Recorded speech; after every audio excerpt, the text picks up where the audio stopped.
तू जानता भी है ये करोड़ों का जहाज है। अगर इसे कुछ हुआ ना तो सिर्फ मशीन नहीं, सब कुछ दांव पे लग जाएगा। अगर तूने इस इंजन को ठीक कर दिया तो मैं तुझे 10 करोड़ दूंगा। हाँ, मैं इसे सही कर दूंगा। तारीख थी 14 जनवरी।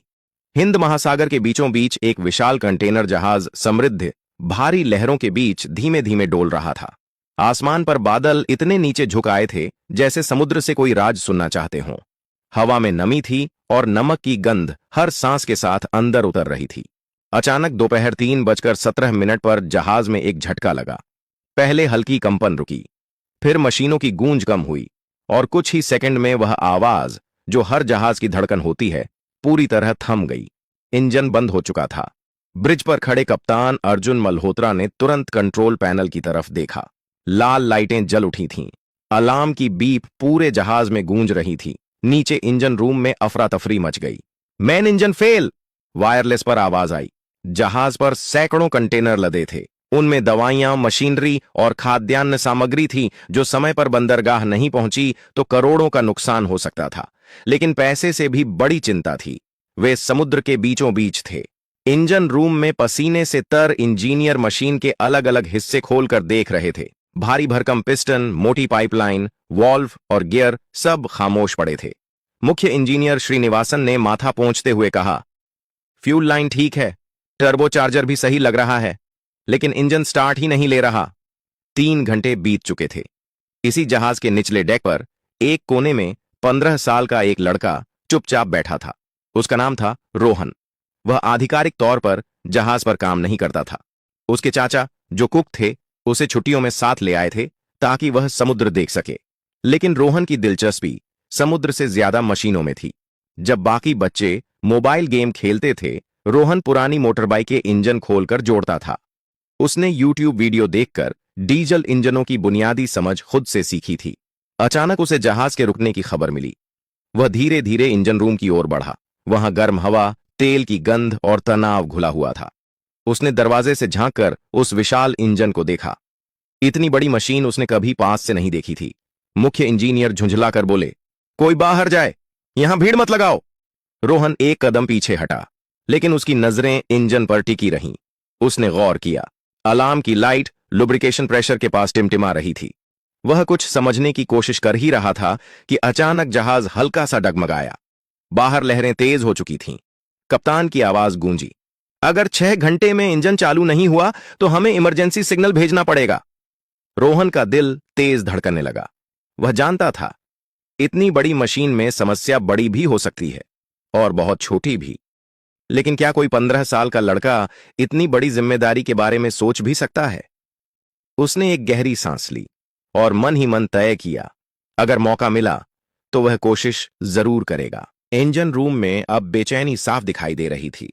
समय बीत रहा था, लेकिन समाधान दूर था। मुख्य इंजीनियर श्रीनिवासन बार बार मॉनिटर की रीडिंग देख रहे थे। लुब्रिकेशन ऑनेल प्रेशर लो की चेतावनी अब भी स्क्रीन पर चमक रही थी। कप्तान अर्जुन मल्होत्रा नीचे आए। उनकी चाल तेज थी, लेकिन चेहरे पर संयम। स्टेटस? उन्होंने सीधा पूछा। सर, मेन लुब ऑनेल पंप घूम रहा है, लेकिन प्रेशर बिल्ड नहीं हो रहा। अगर प्रेशर नहीं बना तो इंजन स्टार्ट लेना तो दूर, हम क्रैंक भी नहीं कर सकते, श्रीनिवासन ने जवाब दिया। रोहन दरवाजे के पास खड़ा सब सुन रहा था। उसने ध्यान से देखा। एक सहायक इंजीनियर मोटी पाइपलाइन के पास झुककर कुछ जांच रहा था, लेकिन किसी ने उस छोटे से सेकेंडरी फिल्टर यूनिट की तरफ ध्यान नहीं दिया जो दीवार से लगी थी। रोहन ने हिम्मत जुटाई, सर, एक बात पूछ सकता हूं? कोई जवाब नहीं आया। वह थोड़ा आगे बढ़ा। सर, अगर ऑयल पंप चल रहा है और फिर भी प्रेशर नहीं बन रहा, तो कहीं रिटर्न लाइन में लीकेज या फिल्टर ब्लॉकेज तो नहीं? कुछ इंजीनियरों ने उसकी तरफ देखा। तुम यहां क्या कर रहे हो? एक ने सख्ती से कहा। रोहन घबराया, लेकिन रुका नहीं। मैं बस देख रहा था। लुब्रिकेशन सिस्टम में अगर सक्शन साइड पर हवा आ जाए या फिल्टर जाम हो जाए तो प्रेशर गिर सकता है। क्या सेकेंडरी फिल्टर चेक किया गया है? मुख्य इंजीनियर ने भौहें सिकोड़ी। हम यहां खिलौना इंजन नहीं चला रहे बच्चा, यह जहाज का मेन इंजन है। रोहन चुप हो गया, लेकिन उसकी नजर उसी फिल्टर यूनिट पर टिकी रही। उसे याद आया, पिछले महीने उसने अपने गांव में एक ट्रैक्टर का इंजन ठीक किया था। वहां भी पंप ठीक था, लेकिन फिल्टर जाम था। बाहर से सब सामान्य दिख रहा था, पर अंदर गंदगी जमा थी। तभी कप्तान की नजर रोहन पर पड़ी। ये कौन है? कुक का भतीजा है सर, किसी ने कहा। कप्तान ने कुछ पल उसे देखा। तुमने जो कहा दोबारा समझाओ। रोहन का गला सूख गया, लेकिन उसने धीरे धीरे समझाया। अगर फिल्टर अंदर से जाम है तो ऑनेल फ्लो कम हो जाएगा, पंप घूमेगा लेकिन प्रेशर नहीं बनेगा, और अगर रिटर्न लाइन में कहीं सूक्ष्म लीकेज है तो भी ऐसा हो सकता है। कमरे में कुछ सेकंड सन्नाटा रहा। मुख्य इंजीनियर ने अनमने ढंग से कहा, सेकेंडरी फिल्टर खोलकर देख लो। दो मैकेनिक आगे बढ़े। भारी रिंच से बोल्ट ढीले किए गए, ढक्कन हटाया गया। अंदर काला गाढ़ा कीचड़ जैसा तेल जमा था। ये कैसे? एक इंजीनियर बुदबुदाया। फिल्टर लगभग पूरी तरह जाम था। मुख्य इंजीनियर ने तेज आवाज में कहा, इसे तुरंत साफ करो, नया कार्ट्रिज लगाओ। रोहन चुपचाप खड़ा था। उसने कोई मुस्कान नहीं दिखाई, बस मशीन को देखता रहा। फिल्टर बदला गया, सिस्टम दोबारा सील किया गया। अब प्राइमिंग करो, श्रीनिवासन बोले। पंप फिर से चालू किया गया। सबकी नजरें गेज पर टिक गईं। सुई हल्की सी हिली। रोहन की सांस थम गई, लेकिन प्रेशर अभी भी पूरी तरह सामान्य रेंज में नहीं पहुंचा था। कप्तान ने गहरी आवाज में कहा, लगता है कहानी अभी खत्म नहीं हुई। गेज की सुई धीरे धीरे ऊपर उठी, लेकिन सामान्य स्तर तक नहीं पहुंची। मुख्य इंजीनियर श्रीनिवासन ने माथा सिकोड़ लिया। प्रेशर बेहतर है, पर अभी भी कम है। इंजन स्टार्ट करने लायक नहीं। कमरे में फिर वही भारी सन्नाटा लौट आया। कप्तान अर्जुन ने घड़ी देखी। हमारे पास ज्यादा समय नहीं है। रोहन चुप था। उसने महसूस किया कि फिल्टर बदलने से फर्क पड़ा है, लेकिन असली समस्या अभी भी कहीं छिपी हुई है। उसने मॉनिटर की स्क्रीन पर ध्यान से देखा। लुब ऑनएल टेम्परेचर सामान्य था, पंप की आरपीएम भी सही थी। सर, उसने फिर धीरे से कहा। इस बार किसी ने उसे तुरंत नहीं टोका। अगर फिल्टर जाम था तो हो सकता है कि कहीं और भी स्लज जमा हो। क्या हमने ऑनएल सुम्प के अंदर चेक किया है, या सेक्शन स्ट्रेनर? मुख्य इंजीनियर ने गहरी सांस ली। सुम्प खोलना आसान नहीं है, पूरा पैनल हटाना पड़ेगा। रोहन ने सिर हिलाया। लेकिन अगर सक्शन साइड पर रुकावट है तो पंप जितना भी घूमे पर्याप्त ऑनएल नहीं खींच पाएगा। एक सीनियर मैकेनिक बोला। बात गलत नहीं है सर। श्रीनिवासन कुछ पल सोचते रहे, फिर बोले, ठीक है, सेक्शन स्ट्रेनर निकालो। भारी स्टील प्लेट हटाई गई। नीचे तेल से भरा गहरा हिस्सा दिखाई दिया। सबने सावधानी से स्ट्रेनर निकाला। जैसे ही वह बाहर आया, सबकी आंखें फैल गईं। उस पर महीन धातु के कण और काले गाढ़े अवशेष चिपके हुए थे। यह तो लगभग बंद हो चुका है, किसी ने कहा। रोहन ने ध्यान से देखा। धातु के कणों का मतलब था कि कहीं अंदर घर्षण ज्यादा हुआ है, लेकिन अभी प्राथमिक लक्ष्य था फ्लो बहाल करना। स्ट्रेनर को अच्छी तरह साफ किया गया, तेल को फिल्टर किया गया, सिस्टम दोबारा जोड़ा गया। एक बार फिर पंप चालू करो, कप्तान ने कहा। पंप घूमने लगा। इस बार गेज की सुई तेजी से ऊपर उठी और सामान्य हरे क्षेत्र में स्थिर हो गई। इंजन रूम में पहली बार हल्की राहत की सांस सुनाई दी। मुख्य इंजीनियर ने तुरंत आदेश दिया, स्टार्टिंग एयर तैयार करो। काउंटडाउन शुरू हुआ। रोहन का दिल तेज धड़क रहा था। उसने पहली बार महसूस किया कि वह सच में किसी बड़ी चीज का हिस्सा बन गया है। 3, 2, 1, स्टार्ट बटन दबाया गया। भारी क्रैंकशाफ्ट घूमने लगा। धातु की गहरी आवाज गूंजी।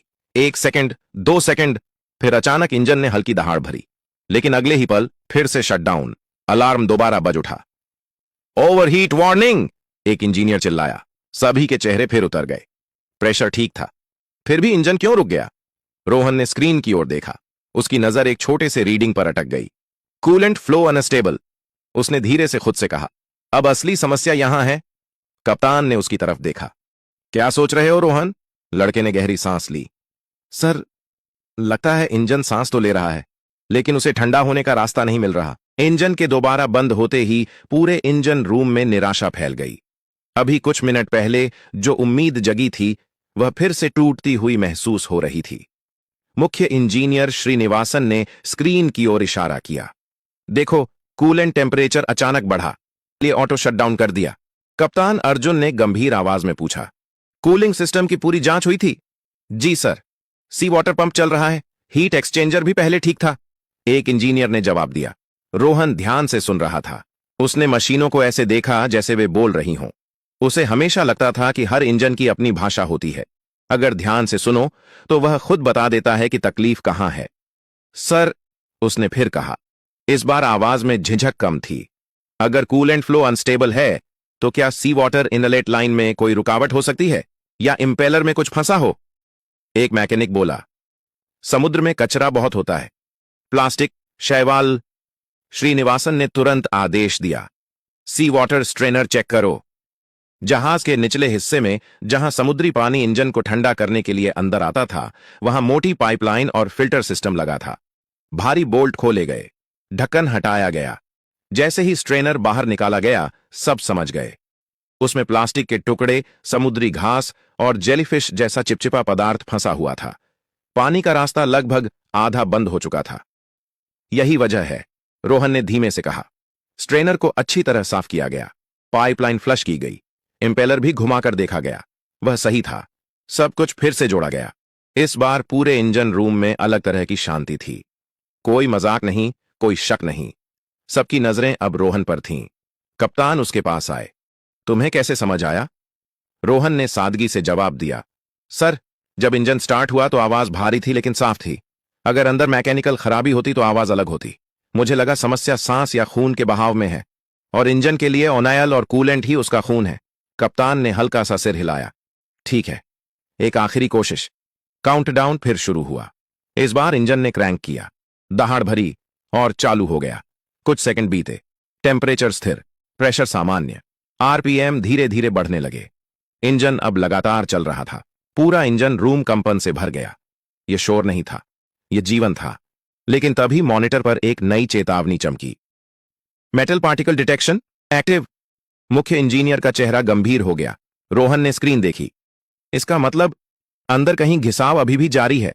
इंजन चल रहा था, लेकिन क्या वह लंबे समय तक चल पाएगा? कप्तान ने धीमे स्वर में कहा, लगता है असली परीक्षा अभी बाकी है। इंजन अब स्थिर गति से चल रहा था। जहाज धीरे धीरे आगे बढ़ने लगा था, लेकिन कंट्रोल स्क्रीन पर चमकती चेतावनी सबको बेचैन कर रही थी। Metal particle detection active. मुख्य इंजीनियर श्रीनिवासन ने गंभीर स्वर में कहा, अगर सिस्टम धातु के कण पकड़ रहा है तो कहीं अंदर घर्षण हो रहा है। यह सामान्य नहीं है। कप्तान अर्जुन ने पूछा, क्या इंजन तुरंत बंद करना पड़ेगा? अगर कणों की मात्रा बढ़ी तो हां, वरना कोई बड़ा पार्ट जाम हो सकता है। जवाब आया। रोहन स्क्रीन के पास खड़ा था। उसकी नजरें लगातार रीडिंग पर थीं। उसने धीरे से पूछा, सर, यह सेंसर किस लाइन में लगा है? रिटर्न ऑयल लाइन में, एक इंजीनियर ने कहा। रोहन कुछ पल सोचता रहा, फिर बोला, मतलब जो भी घिसाव हो रहा है उसके कण ऑयल के साथ वापस आ रहे हैं। क्या हमने यह देखा कि कण किस तरह के हैं? महीन पाउडर जैसे या बड़े टुकड़े? मुख्य इंजीनियर ने उसे देखा। तुम्हें फर्क पता है? रोहन ने सिर हिलाया। अगर बहुत महीन है तो हल्का घर्षण हो सकता है, लेकिन अगर टुकड़े बड़े हैं तो कोई बियरिंग या गियर खराब हो रहा है। सैंपल निकाला गया। छोटे पारदर्शी कंटेनर में तेल भरा गया। सबने ध्यान से देखा। कण बेहद महीन थे, चमकते हुए, लेकिन पाउडर जैसे। रोहन ने राहत की सांस ली। शायद जब फिल्टर और स्ट्रेनर जाम थे तब ऑयल फ्लो कम था। उस दौरान हल्का घर्षण हुआ होगा। अब फ्लो सही है तो नया घिसाव नहीं होना चाहिए। मुख्य इंजीनियर ने तुरंत ट्रेंड ग्राफ चेक किया। सेंसर रीडिंग स्थिर हो रही है, बढ़ नहीं रही। कमरे में हल्की उम्मीद लौटी। रोहन ने सुझाव दिया, सर, अगर हम अगले 1 घंटे तक लोड कम रखें और आरपीएम धीरे धीरे बढ़ाएं तो इंजन खुद को स्थिर कर सकता है। कप्तान ने पूछा, क्या यह सुरक्षित है? श्रीनिवासन ने गहरी सोच के बाद कहा, हां, अगर कणों की मात्रा नहीं बढ़ती तो हम धीरे धीरे फुल पावर तक जा सकते हैं। आदेश दिया गया। इंजन को मध्यम गति पर